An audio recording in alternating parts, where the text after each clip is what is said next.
bringing it.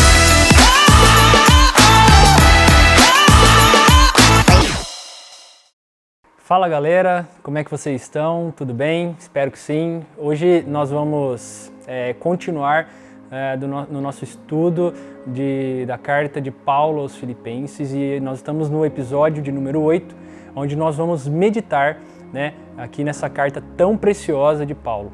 E o texto que nós vamos ler hoje é de Filipenses 2, de 17 a 30, tá? Então vamos lá. Contudo, me alegrarei mesmo se perder a vida, entregando a Deus como oferta derramada, da mesma forma que o serviço fiel de vocês é uma oferta a Deus. E quero que todos vocês participem dessa alegria. Sim, alegrem-se e eu me alegrarei com vocês. Se for da vontade do Senhor Jesus, espero enviar-lhes Timóteo em breve para visitá-los.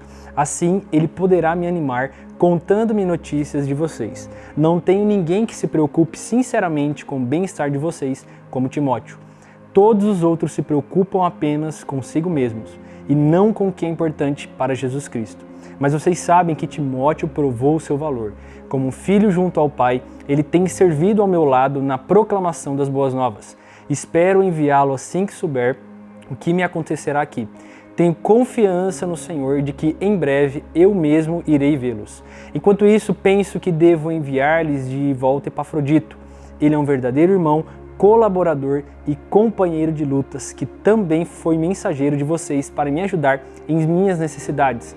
Ele deseja muito vê-los e está angustiado porque vocês souberam que ele esteve doente. De fato, ficou enfermo e quase morreu. Mas Deus teve misericórdia dele e também de mim, para que eu não tivesse uma tristeza atrás da outra.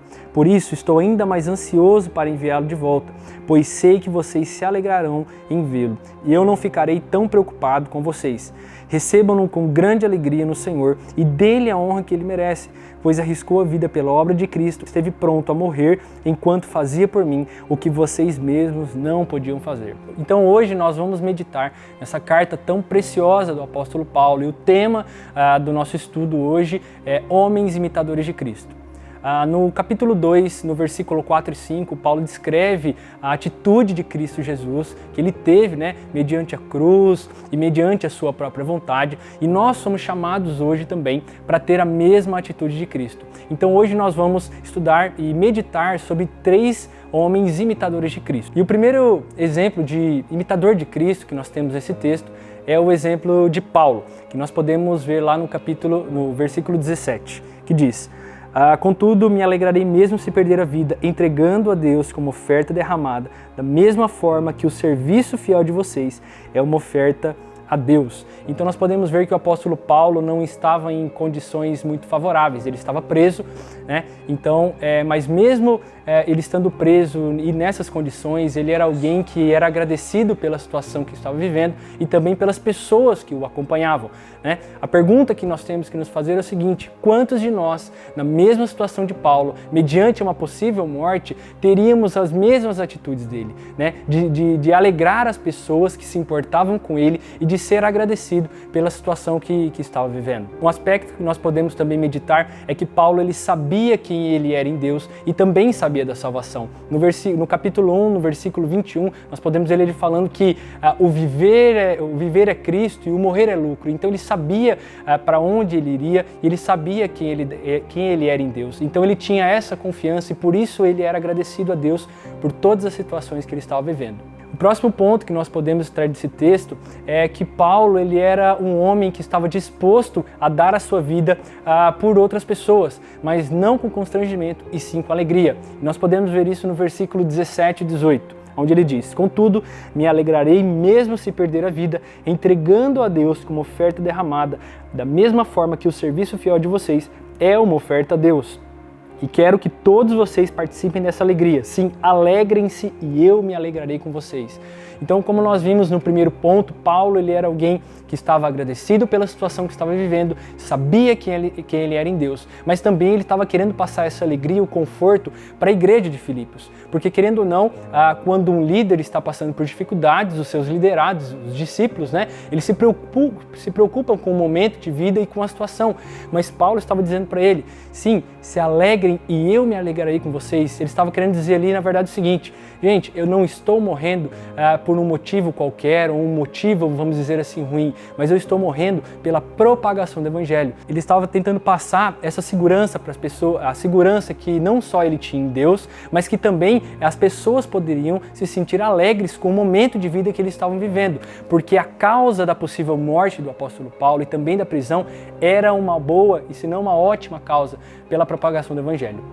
O próximo exemplo de imitador de Cristo que nós podemos extrair desse texto é o de Timóteo, né? Timóteo, ele era um filho na fé de Paulo. Paulo encontrou ele na sua primeira viagem missionária, onde você pode encontrar isso em Atos 16, versículo 1 e 2, né? Ele era um jovem muito tímido e doente, ele foi preso com Paulo em Roma, né? E também ele tinha um caráter aprovado, não só por Paulo, mas também pelas igrejas. Timóteo também ajudou a Paulo a fundar a igreja em Filipos, então ele era a pessoa mais indicada para ser enviado lá enquanto o apóstolo Paulo estava preso. O primeiro ponto que nós podemos extrair aqui a respeito de Timóteo é que ele era um homem singular. Paulo, ele estava rodeado de amigos, mas Timóteo, ele era alguém muito especial. Ele se destacava pela sua obediência e pela sua submissão. Paulo sabia do caráter, né, aprovado de Timóteo, e por isso Paulo tinha escolhido ele para enviá-lo à igreja de Filipos, porque ele poderia enviar Timóteo como se fosse o próprio Paulo, porque ele confiava no ministério e na vida de Timóteo. Um terceiro ponto que nós podemos extrair desse texto é que Timóteo era um homem que cuidava dos interesses dos outros, né? A gente pode ver isso no versículo 20 do capítulo 2. Não tem ninguém que se preocupe sinceramente com o bem-estar de vocês, como o de Timóteo. Né? Timóteo, ele aprendeu o princípio, né, que Paulo cita no versículo 4 do mesmo capítulo 2, né, que busca os interesses alheios e não só unicamente os nossos interesses. Né? A pergunta que a gente tem que se fazer é o seguinte: como nós temos nos importado com os interesses alheios? Né? E se nós temos sim nos importado com os interesses das pessoas? Nós temos agido como Paulo e Timóteo, né, se importando com a igreja, se importando com os interesses dos outros, se preocupando e também alegrando as outras pessoas? O quarto ponto a respeito de Timóteo é que ele era um homem que cuidava dos interesses de Cristo. Nós podemos ver isso no versículo 21. Todos os outros se preocupam apenas consigo mesmos e não com o que é importante para Jesus Cristo. Dentro desse texto, né, da carta de Paulo aos Filipenses, nós podemos tirar dois estilos de vida. O primeiro estilo de vida é esse aqui que está escrito no capítulo 2, no versículo 21, que são as pessoas que vivem para o seu próprio interesse. Mas o outro, né, o outro estilo de vida, que é completamente ao contrário, a gente encontra lá no capítulo 1, no versículo também 21, que diz o seguinte: pois para mim o viver é Cristo e o morrer é lucro. Então, Timóteo, né, a exemplo de Paulo, também seguia o mesmo exemplo. Se eu for viver, vai ser por uma causa maior, vai ser pela propagação do Evangelho. Né? A pergunta também que nós temos que nos fazer nesse ponto é: qual estilo de vida nós estamos vivendo? Né? O que ocupa o primeiro lugar da nossa vida?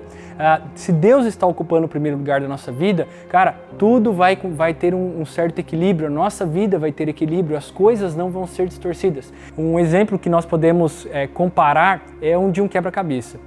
Se você começa a montar um quebra-cabeça, mas coloca as peças nos lugares errados, à medida que você vai finalizando ele, você vai vendo que a imagem está toda distorcida e percebe que o lugar das peças está totalmente errado. E a mesma maneira é na nossa vida. Quando nós colocamos coisas que não são de Deus ou não fazem parte de Deus, né, a nossa vida fica completamente distorcida. Por isso, a melhor coisa que nós temos para fazer é seguir o exemplo, né, de Paulo e de Timóteo, que viver é para Cristo e morrer é lucro. O quinto e último ponto a respeito de Timóteo, que nós podemos extrair aqui, é que ele era um homem de caráter aprovado.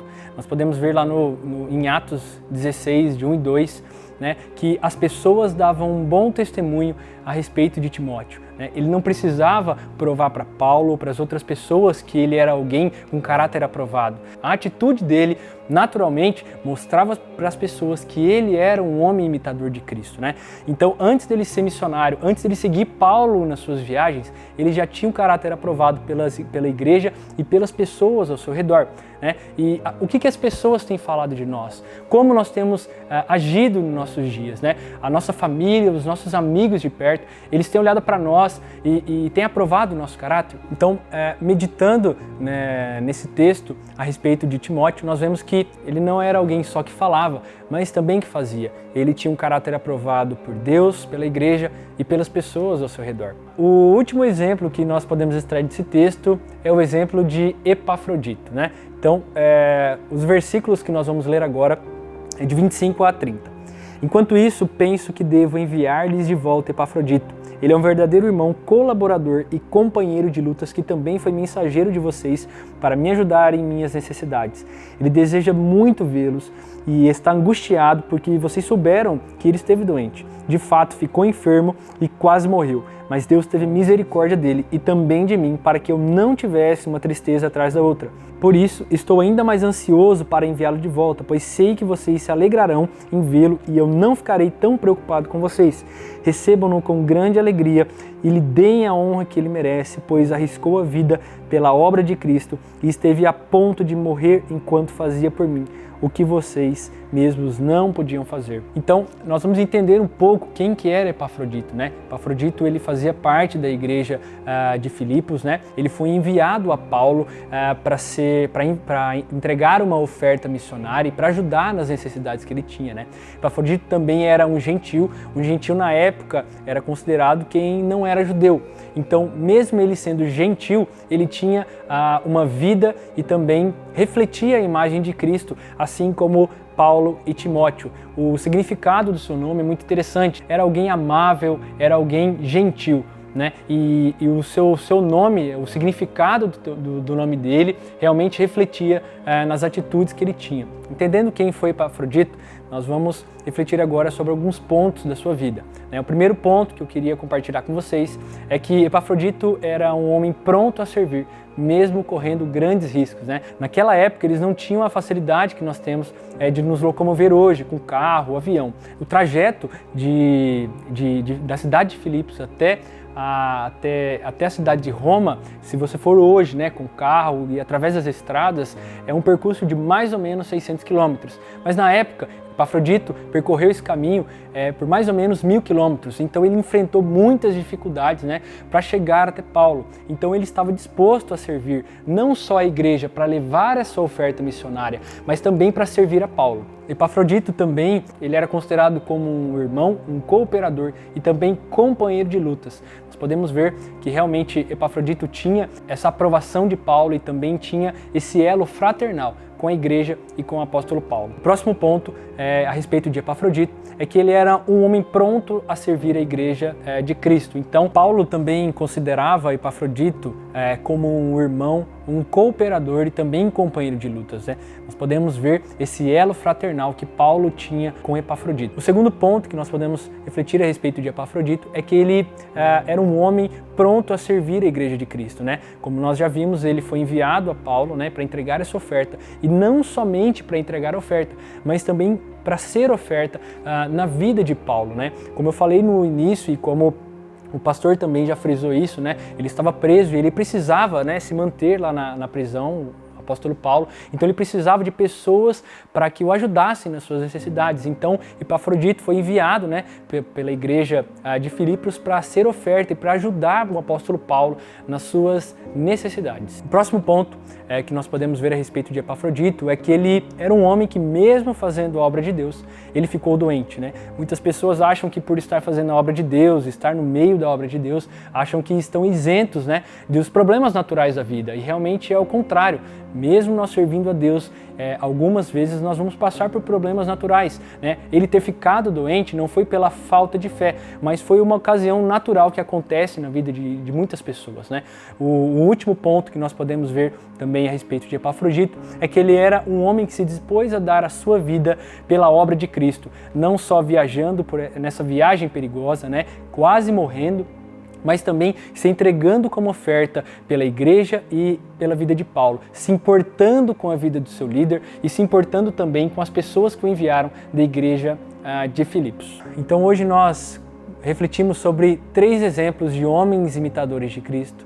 O primeiro deles foi o apóstolo Paulo, que ele estava disposto a dar a sua vida pela igreja e pela obra de Cristo. Também vimos sobre Timóteo, que era um homem de caráter aprovado, e também Epafrodito, que ele foi dedicado na missão dada pela igreja de Filipos em levar a oferta e também ser oferta na vida de Paulo.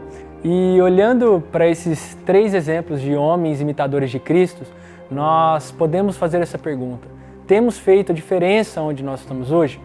Nós somos imitadores de Cristo? O desejo de Deus para mim e para a sua vida é que nós sejamos semelhantes a Cristo. E para finalizar, eu faço a citação do livro Discípulo Radical, de John Stott, onde ele diz: Deus quer que o seu povo se torne como Cristo, pois semelhança com Cristo é a vontade de Deus. O meu desejo é que Deus abençoe você e Ele cumpra a vontade dEle na sua vida e que nós possamos ser imitadores de Cristo aonde estivermos.